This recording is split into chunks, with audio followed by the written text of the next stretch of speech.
When Pac-Man first burst upon the scene, he ate up not just his little enemies on the video screen, but he wiped out all his commercial competition, too. It was goodbye to old-fashioned pinball almost overnight. But Pac-Man seems to be fading. The public is getting bored with him. The electronic game business, we hear, is on the skids. Suddenly, though, there's something new, the biggest coin game ever, and it has police officials worried.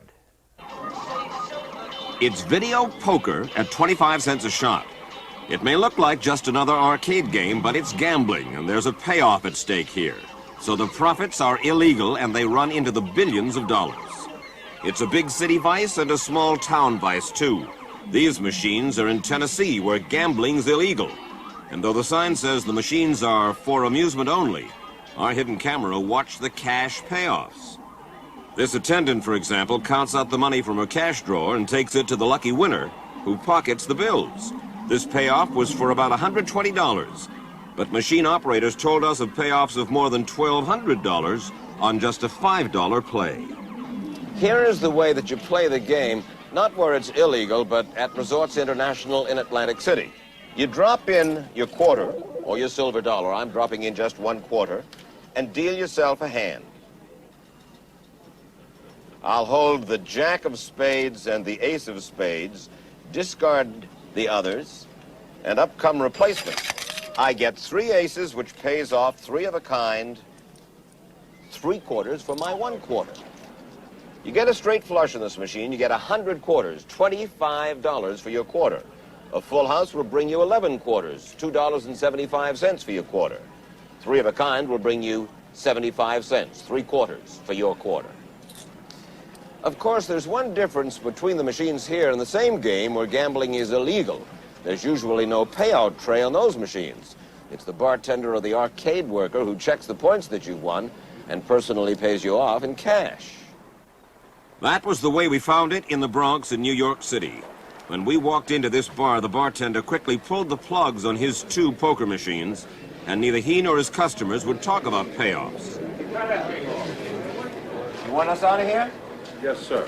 Let's go. Every bar along a dozen blocks of this main street in the Bronx had 1 or 2 machines. You get some idea of the dollars at stake as you ride with one of the state liquor authority's undercover agents. And how much do these bars gross from the machines? They do about $500 a week. Per machine? That's correct, sir. And how many altogether would you imagine in this area? How many machines? Well, for the New York City area, the 5 boroughs, you're looking at approximately 3,500 machines. 3,500 machines would come to a gross of perhaps close to $2 million a week. That's correct, sir. Or $100 million a year just in the 5 boroughs of New York City and environs? And the surrounding counties, that's correct, sir. And statewide? The people I spoke to in the business itself estimate there are approximately 30,000 machines throughout New York State. So you're talking about how much money? Mike, it's astronomical. What's astronomical? Astronomical would be $750 million a year, just in New York State alone. Even in small-town Tennessee, each poker machine nets about $400 to $500 a week. But enforcement down here is spotty, too. Most prosecutors just ignore the machines. However, these 29 machines were seized by the TBI, the Tennessee Bureau of Investigation, in a raid near Smyrna. And these machines were destroyed by the TBI last October, the result of one of the first crackdowns in the state, ordered by a low-keyed but determined District Attorney General, Claiborne Peoples. We're talking in terms of millions of dollars just within my small judicial circuit. An astounding $7 million in illegal gambling revenues in a small country judicial circuit consisting of only 113,000 people. You know and I know that people will always find some way to gamble, even in God-fearing Tennessee. Certainly. People will play football cards, or the flip of a coin, or a poker game at home, or a horse race, or a dog race, or a whatever. The difference is we're not dealing with a local problem here. We're dealing with a national phenomenon. We're dealing with an industry which is just beginning to take hold. The technology that is employed in these devices is in the frontier stage right now. And the profits are absolutely enormous. Example, the L&N Lounge. There used to be 7 gambling machines here. Jeff Jeffries is the owner. Jack Taylor and Roger Heath own bars nearby. When their machines were seized by the order of Claiborne Peoples, what did it cost them? $800 to $1,000 a week. The way it was started out this year, I would have made maybe $100,000 off the machines. I have a small place that seats about 50 people. Right. And without the machines, my business has just went to nothing. There was a crackdown in that county, but when we went to Nashville, poker machines and payoffs were wide open. Later, there were some police raids shutting it down for a time, but now there are video poker payoffs again. And that's what angers those bar owners back in West Tennessee. They're running them in other counties and paying off in other counties. So you feel that you're being discriminated against up here? Yes, I do. If they can have them, why can't we have them? Well, I guess what you're going to try to do is get rid of District Attorney Claiborne Peoples. Well, I'd like to have the machines back. The question is, are people being paid off with regard to these machines? I think at the bottom, that's the question. That's what people ask me. Right. And the answer is, I don't know, but I'll tell you this. If, in fact, there is money available for corruption, and if, in fact, there are politicians available, somewhere, somehow, one of them is going to get his hands on that money. Now, that's a fact of life. It's not unique to Tennessee. It's a fact of life in America. It was a fact of life just a county away when Sheriff Bobby Shannon received a bribe offer from a major poker machine distributor. The distributor, Gerald White, was earning thousands of dollars a week from the machines when the sheriff ordered him to get his video poker machines out of the county. And this is when he decided that he'd like to make an arrangement to come over and talk with me. How much money actually changed hands between you and Mr. White? $7,500. He gave you $7,500 cash, Right. with an understanding that Shannon was going to do what for White? I was going to just let him operate his businesses as he was doing before without bothering him. And also do a little muscling for him if some people didn't want to act just exactly right and want to move their machines to another company. I was to tell them who they were supposed to do business with. Gerald White declined to be interviewed. He faces federal charges of offering a bribe and of ordering the destruction of his competitors' machines. This place is called Green's One Stop. It used to have 2 draw poker machines inside. One night, somebody came in the back door and with a sledgehammer destroyed those 2 machines. Same situation here at the Papa Top Bar and Grill. 3 poker machines inside. All 3 were trashed by the same men who did the job over at Green's One Stop. The reason the machines were trashed, it is alleged, is because Mr. Gerald White wanted his machines in here and in Green's One Stop. For Linda Culver, it was even worse. My place of business was blown up Blown up by whom? by 2 boys as hired by Gerald White Company.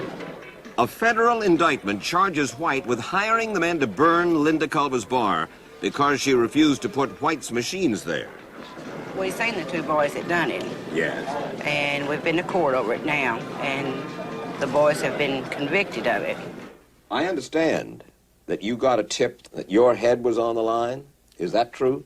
Now, I didn't get a tip to that effect. Someone came in and said he had been told that. Been told what? Been told that there was a contract on my life. How long ago was that? This was in May. Do you have, and this is now October, do you have any reason to believe that that is anything more than just barroom gossip? I think that it was a message. This thing that's going on here is not really a lot different than some of the things that was going on in Chicago back in the 30s when Al Capone had his day. The people fighting for the different jurisdictions, muscling it out any way they could, bribery or anything that they could come to get the machines in their area for them. As we've said, poker machine corruption is not limited to Tennessee. In Philadelphia, these 4 police officers were convicted of taking bribes to ignore video poker.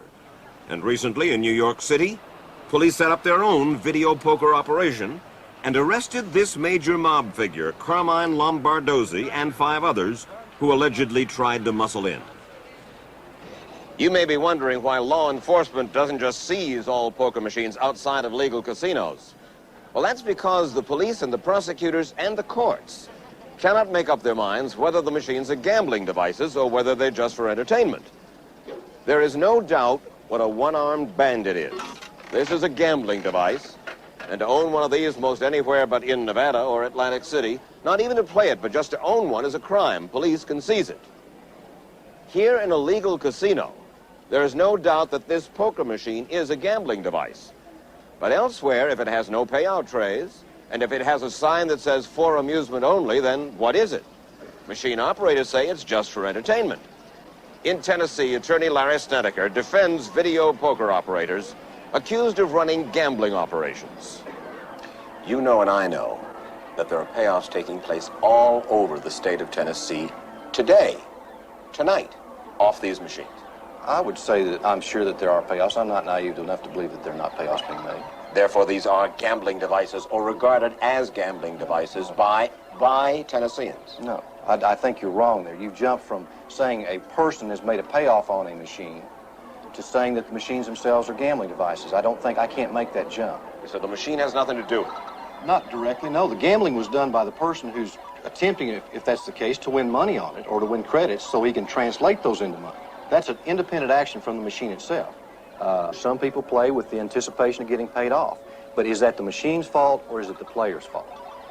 Now, we can put the players in jail. Let's don't put the machine in jail. Of course, that's what the entire illegal gambling machine industry wants. They want a ruling by the state that the machines are not gambling devices unless you see somebody paying off. This is a critical question because if, in fact, the machines are gambling devices per se, they can be seized immediately as soon as you go in and see one. If they are not per se gambling devices, then there's no way we can combat them. There's absolutely no way to attack this problem on a piecemeal basis, one machine at a time. We have to have a decision that they're per se gambling devices. Video gambling is spreading so fast that no one has a firm grasp on the dollars or the corruption involved. The best estimate is that if it's $750 million in New York State, and tens of millions in Tennessee, and hundreds of millions in states like Ohio and Michigan, then illegal poker machine gambling in this country easily tops $2 billion a year. Why isn't the FBI acting on all this? Because gambling is a state offense, not federal, so the FBI is not involved. And most state and local authorities either won't or can't put a stop to it.